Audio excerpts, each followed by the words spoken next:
Biasa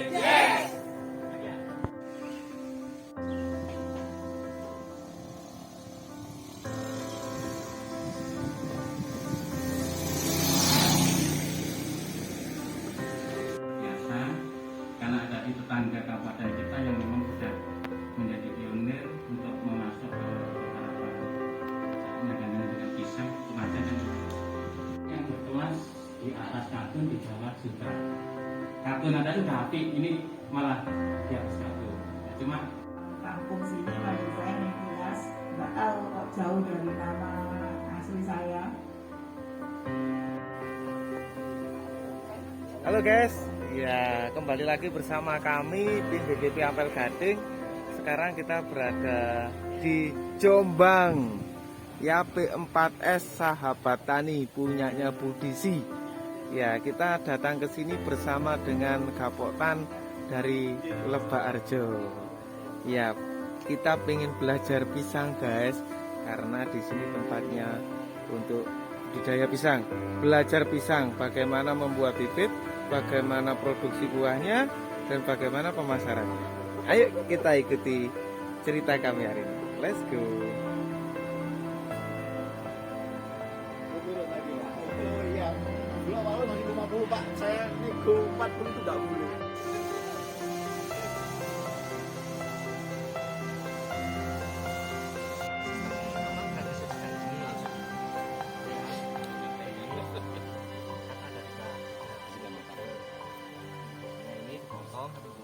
Potong gini, dengan apa? Jadi tanamannya kan cuma satu, ya kan?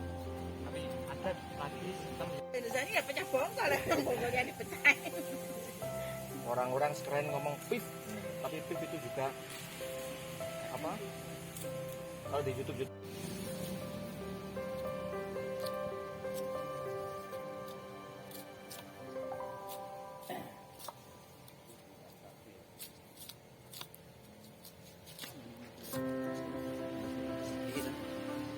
Yang pakai jeruk tadi. ya, nanti anak-anak ini mulai kan mau produksi ini. Ini lagi Pas menghabiskan satu kebun, nanti kita mau Buat bibit semua. iya. Permintaan. Kalau ada pekerjaan makan di sepuluh. Monggo, tempatnya makan di sini. Kemarin juga ada anak dari apa itu?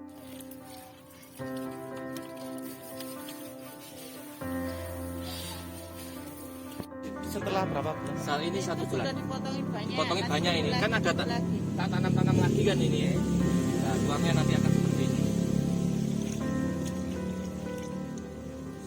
Kalau potong Kalau motong Tunggu kita akar pakai, iya tunggu akarnya anu baru kita pakai pisau yang ini. Yang kecil ya.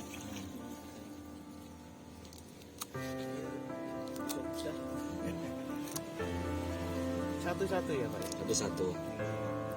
Ini sudah jadi hampir 50 lebih. Berarti itu langsung dipindah ke polybag kan? Ya ini kita Celupkan anu, dulu. ya celupkan ke sini pas YPT. Ya, ini apa singkat tapi nanti apa kalau memang anu kita dijalankan di rumah bisa. Gitu. Nah ini hanya kita perlu sini. Mas, pengen aku cek kurang. Oh, dipotong itu yang di atas ini. Tengah dimatikan lagi. Korbankan. Kasih anu lagi. Tanam lagi.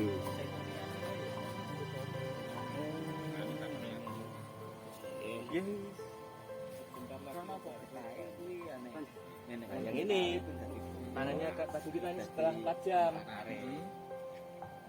ditanam di polybag seperti ini misalnya. Ini 1 minggu sudah jadi uang. Sisanya itu Pak Win, kalau ditanam dia bentuk bonggol. Bonggol lagi nanti. Iya. nanti terakhir kayak tadi yang Tak buangi tadi banyak tadi tak buangi. Ini. Itu sudah yang anak-anak sudah kayak gitu nanti. Sudah banyak. Kalau sudah ini tadi. Kalau ini Pak, kayaknya pakai Arang sekam sama tanah. Tanah dengan sekam. Oke. Kita nggak boleh pupuk dulu. Biasanya mati nanti kalau apa. Kalau biasanya kita kasih pupuk mati. Sahabat tani, kita akan ke kebun. Ini kita di Kecamatan Ngoro di 4S sahabat tani. Let's go.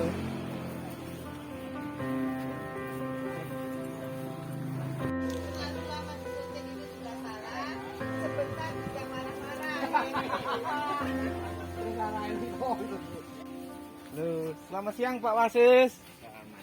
Oke, ini dengan Pak Wasis P4S Sahabat Tani Jombang. Ya, mungkin ada yang diceritakan Pak dari budidaya pisang ini. Pertama memang untuk jarak tanam itu harus diperhatikan ya. Jarak Jarak tanam. tanam ya, jarak tanam karena kenapa? Untuk menghindari anakannya atau nanti pada waktu sudah berkembang terus jarak tanam itu harus benar-benar diperhatikan.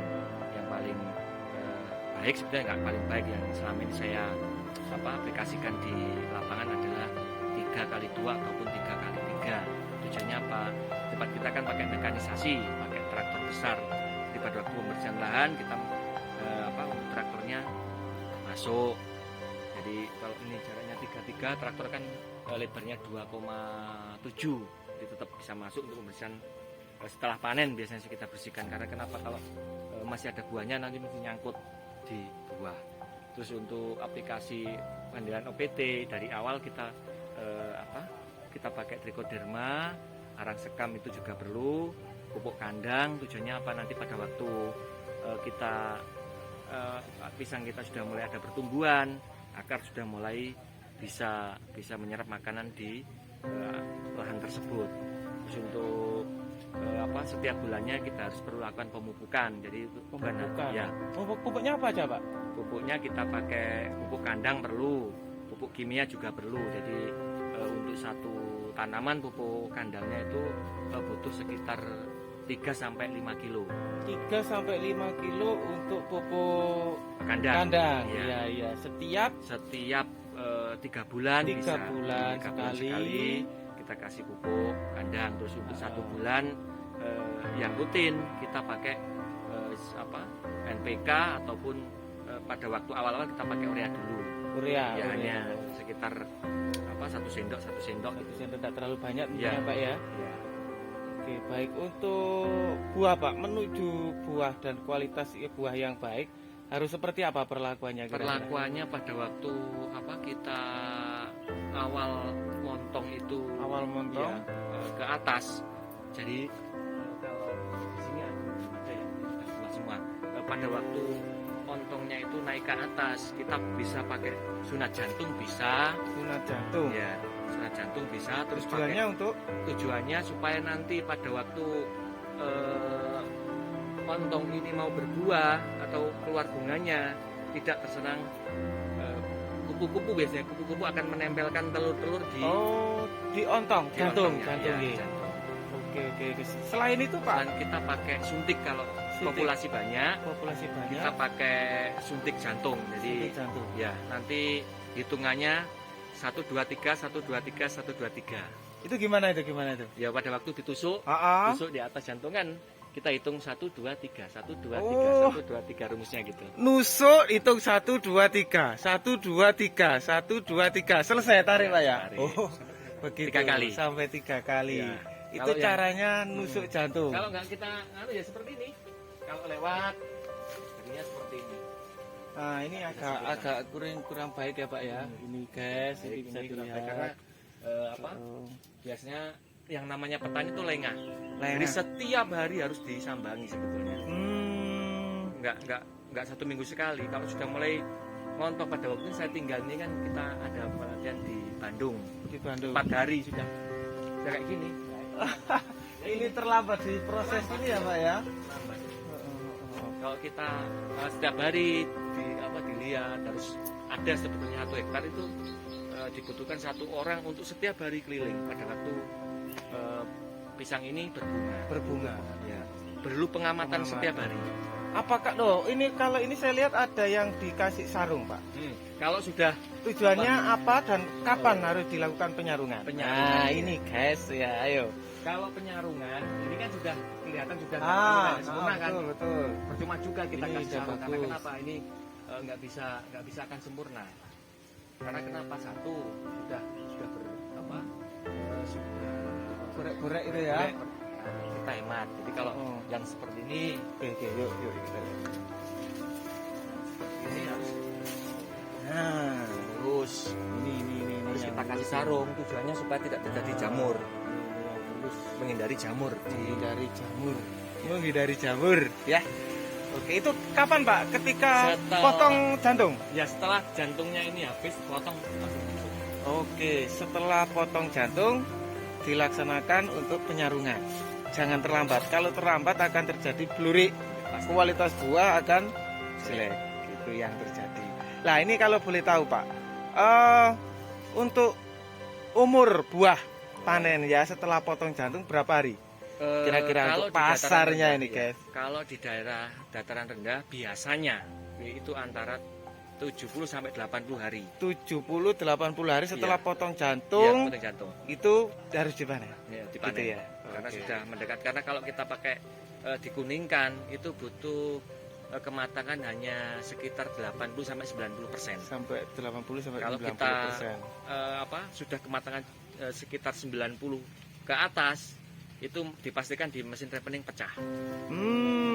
Kalau 90 itu terlalu tua, akhirnya di proses ripening tambah Iya, pecah. di atas Kulitnya. 90 itu mesti kan kalau di perkebunan modern mesti ada alat ukurnya kan, kayak jepit gitu. Oh, ada alat ukurnya, gridnya. Terus bisa ukuran dilihat, ukuran anu ya. bisa dilihat ukuran kalau data. masih seperti ini kan mesti dipastikan tua, gepeng-gepeng kan. Tapi kalau sudah berisi, sudah agak bulat-bulat itu sudah tua. Oke. Iya. Mungkin apa nih Pak Wasis yang ingin disampaikan kepada sobat-sobat tani ini? Yang pertama, jadi untuk meningkatkan ketahanan pangan di tempat kita di masa pandemi yang seperti ini, saya harapkan tetap harus ada yang namanya petani itu berinovasi, inovatif bagaimana mengendalikan atau bagaimana kita bertahan di masa pandemi yang seperti ini dengan bertanam pisang atau bertanam yang lain supaya nanti kita tidak boleh berharap kepada pemerintah bahwasanya dengan adanya bantuan kita tidak perlu. Kita harus bisa mandiri di masa pandemi yang seperti ini dengan meningkatkan potensi yang ada di tempat kita. Misalnya kalau ada di situ pisang, monggo pisang karena prospeknya juga menjanjikan. Kalau di sana misalnya di tempat jenengan ya kopi ya kita tingkatkan hasil kopi. Dengan begitu insya Allah kita masih bisa bertahan kok untuk di masa pandemi yang seperti ini karena semuanya masyarakat itu dengan adanya pandemi ini kan merasa susah semua kan. Saya harapkan nanti jangan bersusah hati, kita terus produksi gitu Mas. Oke, pesannya Pak Wasis di masa pandemi kita harus optimalisasi, inovasi dan kreatif. Iya, masih bagus.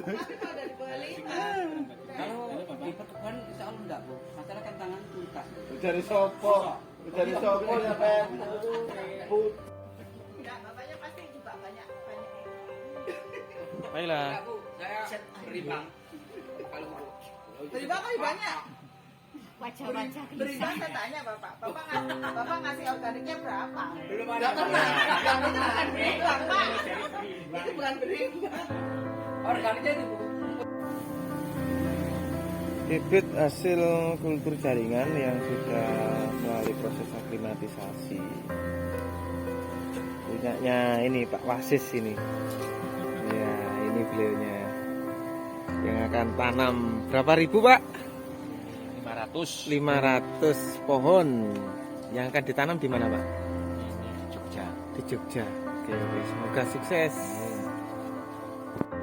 Sama-sama petani. Jadi saling pertaniannya pasti punya trik dan cara tersendiri. Semoga aja pertemuan kita ini menjadi awal silaturahim kita dan juga jejaring usaha kita dan itu. Jadi semoga masih tetap berlanjut terus jadi teman, jadi sahabat sampai di saya rasa itu ada kurang lebihnya kami ya pasti banyak kurangnya sih, lebihnya ada. Saya mohon maaf yang sebesar-besarnya.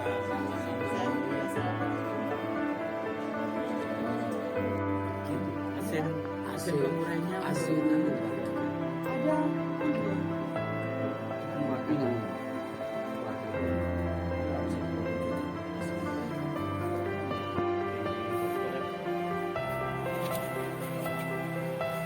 cantik-cantik ya, Cavendish P4S sahabat tani.